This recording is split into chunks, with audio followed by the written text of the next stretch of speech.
Called CleverSafe, and we'll talk about this.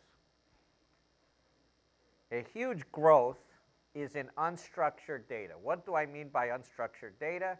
Data that is not in the database. This is videos and audio files. These are PowerPoints and spreadsheets. These are documents. A variety of different types of information are unstructured.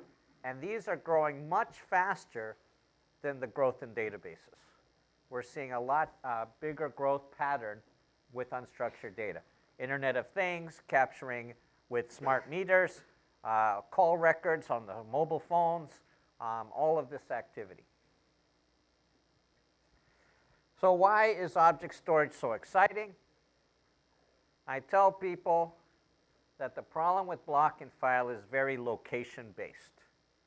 When you put something in block 52, you have to remember it's in block 52 so you can get it back. And this is an issue. If I, for example, last year, we had a conference in Las Vegas, and I parked my car in the 7th floor of the parking garage and went down to the hotel and ate dinner with the clients in the restaurant. And then we went smoke cigars in the patio and maybe have some whiskey. I forgot where I put my car. Totally forgot. What level? Where did I put it? And this is always the problem with parking, because it's location-based. It has to be exactly back to where I was before. If instead I went to the valet parking and say, here's my car, please park it for me, I don't care where it's parked. They give me a stub, and when I come back, here's my stub, come bring me back my car. So this is a lot simpler for the storage administrator and a lot simpler for the developer who's developing software. Now, it's not necessarily good for things like databases or virtual machines. So in another example, I was going to park my car at an Italian restaurant, but all the parking was full, so they had free valet parking, and they drove my car 3 blocks away to a parking garage for free. And I go inside the restaurant, and I realized that my coat was too much. It was warm inside the restaurant. It was hot, so I go back. Please put my coat in the back seat of my car. And they said, no, we have to bring your car back. You put the coat in, get back in line, and then we'll park your car again all over. And that's what happens with object storage. You get the whole object, you change it, you store the whole object back. Does that make sense for a database? No. Virtual machine? No. That's too much activity. So those things don't apply to object storage. But what does apply are things that are static and stable. Things that you write once and maybe you're only going to change a few times. Photographs, images, videos, medical images like X-ray machine images. Seismic information if you are doing seismic readings for oil and gas. So IBM had already 2 solutions. We had Spectrum Scale, which we talked about earlier, the world's fastest file system, used by over 200 of the top 500 supercomputers in the world. We also had the least expensive storage on tape. And Spectrum Archive allows us to store files on tape. And when we told people, they have these 2 choices, they said, well, we would like something that's not so fast and not so expensive. And we said, no problem. Have 10% of Spectrum Scale with 90% of Spectrum Archive. But that's like telling people to put your head in the freezer and your foot in the oven and control until everything is room temperature. It didn't make sense. So we acquired CleverSafe in the middle as not so fast, not so cheap, somewhere in the middle, moderate price storage, moderate performance. So we acquired CleverSafe. It's been around since 2004. It is ranked #1 3 years in a row now with IDC as being the best object storage. And over 400 patents. Incredible inventions and innovations here. Now, we renamed their product IBM Cloud Object Storage System, which is a boring name. IBM is good with boring names.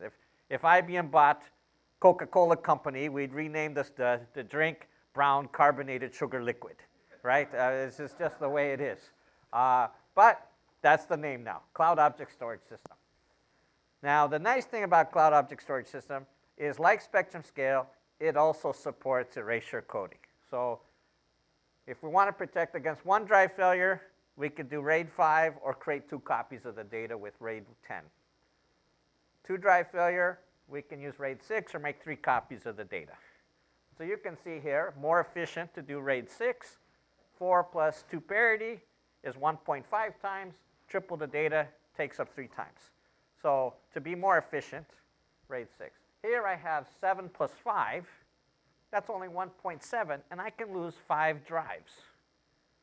In fact, I can use any combination of K pieces with M parity and come out with N slices. And so mathematically, I can now make a very robust solution that can tolerate a lot of drive failures. Now, somebody asked me, how exactly does that happen?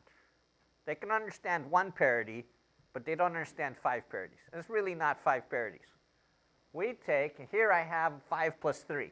I take my 5 variables and run it through 8 mathematical equations, and I can take any 5 equations and solve for the 5 variables. So it's all done with math. It's that simple. So if I only have 5 answers, S1 to S8, and I only have 5 of them, that's all I need. So I can lose any 3, and I can calculate the data.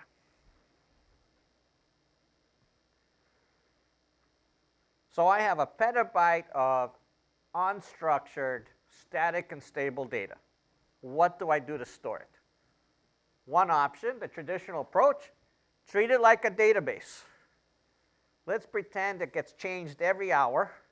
So I'm going to have RAID protection, and I'm going to mirror it to another box on the same data center, and then I'm going to replicate it to a 3rd location far away, and I'm going to take backups every day.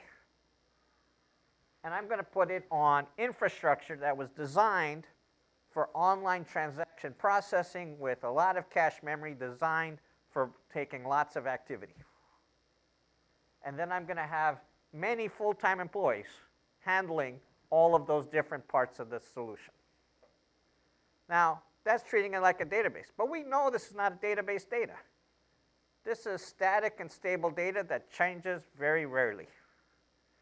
So instead, we can say 1.7x from erasure coding is good enough. No tape copies, no mirroring, just everything 1.7x. I use 60% less hardware because I'm just going to use cheap servers with cheap drives. And one full-time employee can easily handle many petabytes of data. 70% lower total cost of ownership using this new approach, taking advantage of the fact that it only works with static and stable data.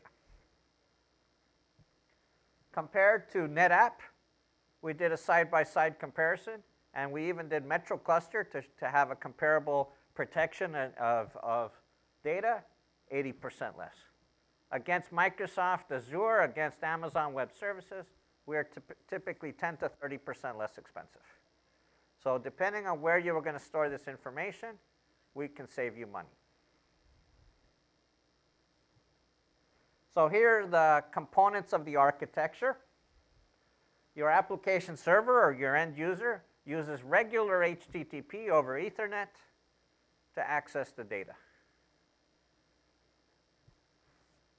We call them accessors. These can be virtual machines or physical machines, and these are your valet parking attendants. You give the data to the valet parking attendant, they park it for you. They park it in storage pools, which we call slice store servers. So a storage pool would be a level of your parking garage. And if you need more space, you add another parking garage. All right? And then you can set up vaults that are specific to departments or specific users or people of a specific business function. And only certain people can read and write objects into those vaults. Our cause manager basically allows us to see the capacity and performance and gathers all the statistics so you can monitor and manage your entire environment. Very straightforward, 3 parts: accessor, slice store, cause manager. All right, so basically I'm going to take the data, chop it up into pieces, and store it. If I do 7 plus 5, I'm going to chop it up into 7 pieces, go through 12 equations, and store the results of those 12 equations on 12 different drives on 12 different servers. I only need 7 to get the data back, and I reconstitute the data back to the original. All right, so how does that happen? The accessor is just software. It could be software running on a physical x86 server. It can be VMware. It could be Docker. Takes the data, runs it through the equation, so it only needs CPU and memory to do the calculations. Nothing incredibly complicated there. And then it sends all 12 pieces at the same time in parallel to 12 servers. And here, I can choose to have them at the same site or different sites. We'll talk about different site configurations. Now, some people said, well, if I send them all at the same time, what if they don't all say, I'm safely written? That's valid, right? Maybe one of them says, please wait. And another one said, I failed. I tried to write and it failed. Or another one, I got no response back, nothing. I wrote it, and I didn't hear anything that it's written safely. Well, you can decide how many you're willing to accept. I only need 7 to get the data back. So if I wrote 9, is that good enough? Sure, why not? You can say, if I've got 9, that's good enough. You can write 10, 11, and 12 later at nighttime. Okay? So we are constantly going through and saying, is anything less than 12? Yes, this one only has 11. Let's make the 12th one. We can always read 7, calculate it, and put it back in again. You get to decide this number. So you can say 7, 9, 12, or 7, 10, 12, or 7, 11, 12. You decide how many you have to have written to feel comfortable about the write is successful. Now, if you're writing a billion objects, you probably don't want to be managing a billion encryptions. But you want encryption. No problem. We can do the encryption for you. What we do is we generate the key, unique for every object, and then we encrypt the data, and then use the data itself as a hash code to obfuscate the key. And then we put the two together and chop it up 7 pieces. So each piece has 1/7 of the key. 1/7 of the key. Can you do anything with 1/7 of a key? No. All right? It's not until you put all the pieces back that you can make the key again that you can then decrypt the data. So we call this the all or nothing package, AONT. And the beauty of this approach is you get full encryption support without having to manage all the keys individually. We manage them for you. They're stored in the data, scattered in little pieces. So when I need the data back, I can get the data back. Now let's say that I stored in San Francisco, in San Juan, and in New York City. In San Francisco, they had an earthquake, and they're now part of the Pacific Ocean. But that's okay, because I only need 7 back. So I can get 4 from here and 3 from New York, and I have the pieces I need. So the beauty of this solution is that even if I lose a site, I can still get all my data back. And I didn't have to make 3 copies. I'm still only 1.7x of what I had. All right? So we can do this in a single site. And even for single site, this works very well because it's better than RAID 6. It can tolerate many drive failures. I can choose, if I want, complete duplication across 2 locations. If you have to have 2 separate copies 1.7x, 1.7x, we can do that. And so when you create an object here, it gets copied here. When you create an object here, it goes here, completely bidirectional. If you lose the connection in between, they both keep writing.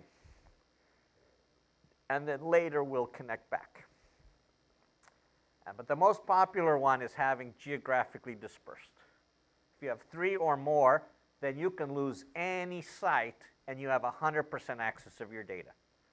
No disaster recovery, no failover, no restore, 100% of your data instantly. Now, if you don't have 3 buildings, no problem. You can have cloud be one of your buildings. In fact, you can have cloud be all 3 of your buildings.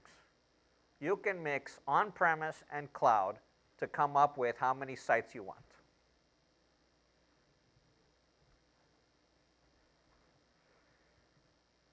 Have you ever tried to grow your environment, add more capacity, add more space to a file system or to a block device? Well, you'd like to rearrange and move things, but it's location-based. And if you move things, you break all your applications. Not true here, okay? So I have maybe 1 accessor and 12 slice stores. If I want more performance, I just get more accessors, more parking lot attendants.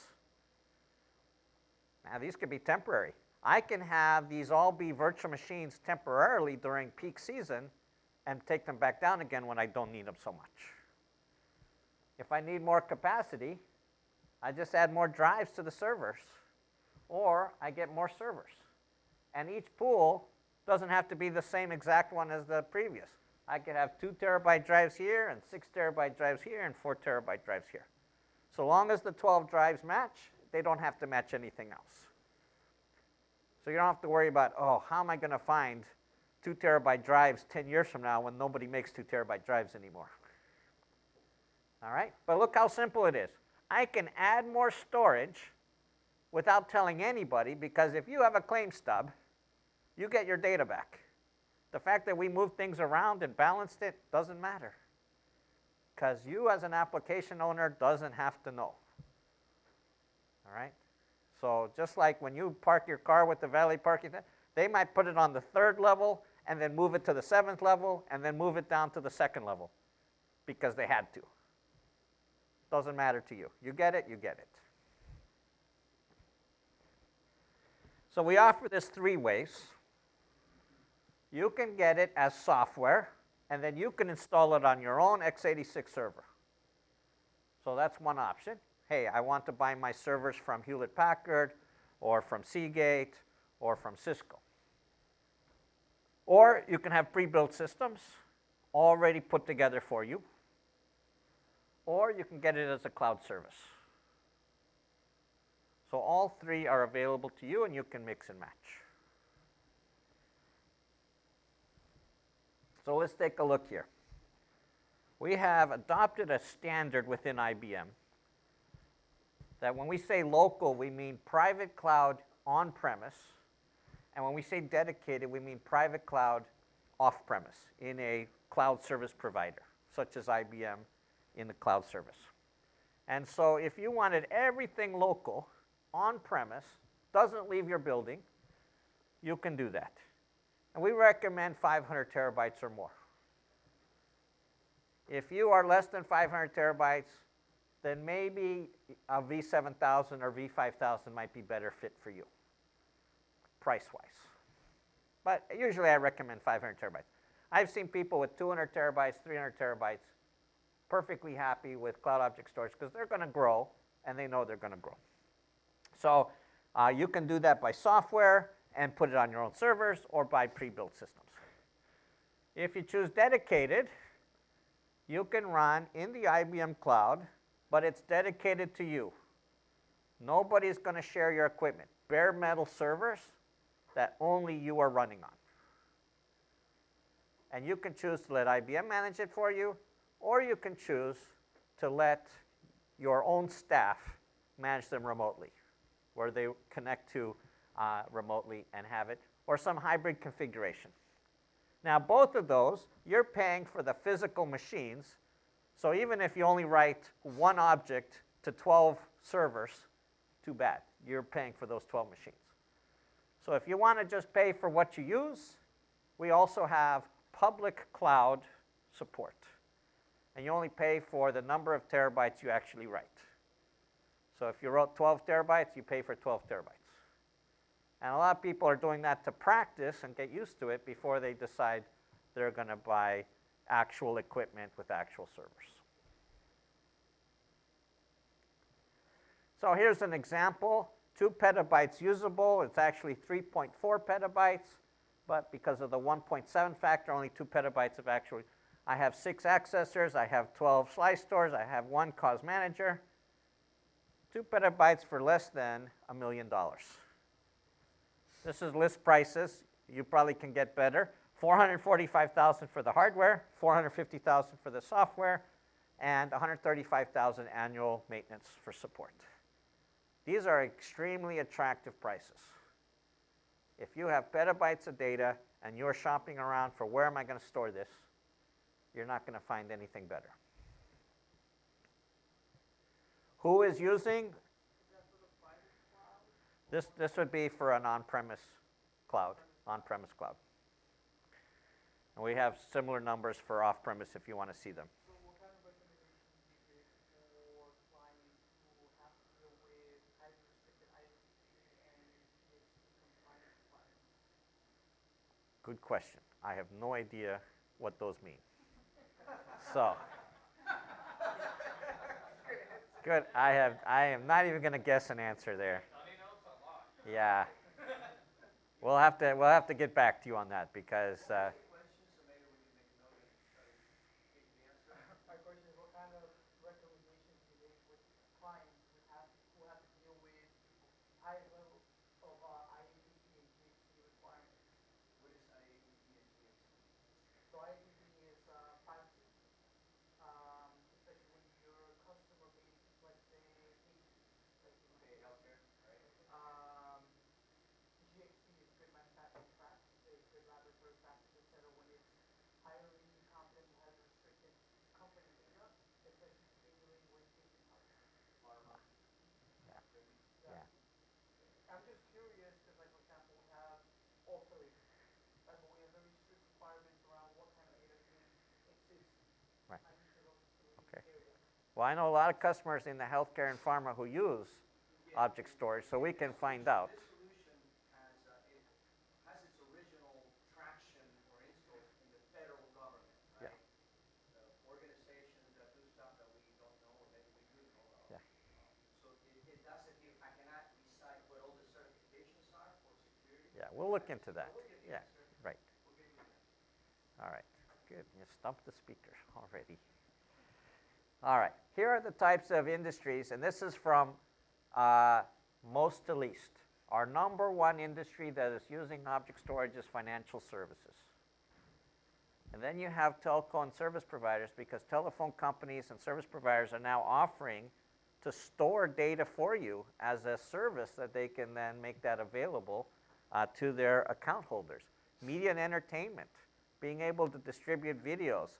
All browsers can do object storage today. When you go on CNN or USA Today or all of those photos are stored as objects. Public sector and government, huge benefit there. There's a lot of scanned images. There's a lot of forms to fill out for the taxes or whatever. Great place to store all of these things, static and stable. Healthcare, life sciences. When you take an X-ray, are you going to change it? No, it's an X-ray. What you might change is the HL7 or the DICOM headers describing the information, the metadata, but that's the only thing you change. And then industrial and distribution, manufacturing, blueprints, things, construction, where you can have multiple locations accessing all the data. Now you might be thinking, I don't get and put objects. My applications read and write files. They all read and write files. So do I have to brand new write the applications from scratch? Not at all. We have partnered with a lot of different products, a lot of different companies to make it easier to deploy. So for example, we have NAS gateways that convert NFS, CIFS, SMB into object storage. So now your applications read and write files, and then behind, it's all object storage. So we've certified Spectrum Scale can do that. Panzura, Nasuni, Avir are just examples that we have certified to work together. All the major backup software can read and write directly to object storage. Commvault, NetBackup, IBM Spectrum Protect. You don't have to do anything. It's already built in. We have support for SharePoint, for iRods, for Hadoop, SME, Aspera for file transfers. Already built-in support for object storage. And more are coming. Everybody wants to get into this situation. All right, here's a great example. Shutterfly is one of my bigger clients, 150 petabytes managed by 3 people. 3 people, 150 petabytes. Now, if you don't know Shutterfly, Shutterfly stores photos of your family so that you can make calendars and T-shirts and coffee mugs. And that's where they make the money. They store your photo for free, you buy a coffee mug. They store your photo for free, you buy the T-shirt. That's where they make their business. All right, it's a good business. And the thing is they can do it so cheaply. Now, they used to be in California, and they needed to move 80 petabytes from California to Las Vegas, Nevada, into their brand new data center. What did they do?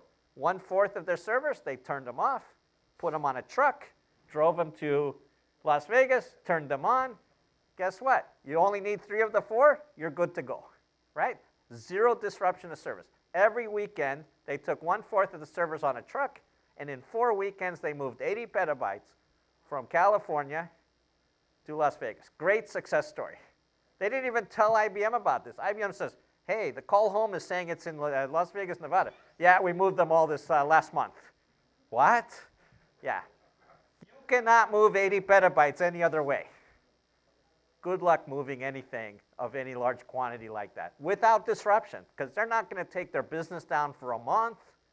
There is no good time to do outages, ever. In today's world, there is no holiday weekend or Christmas weekend that you can say, I'm just going to be shut down. Doesn't happen anymore. We have to be running 24/7.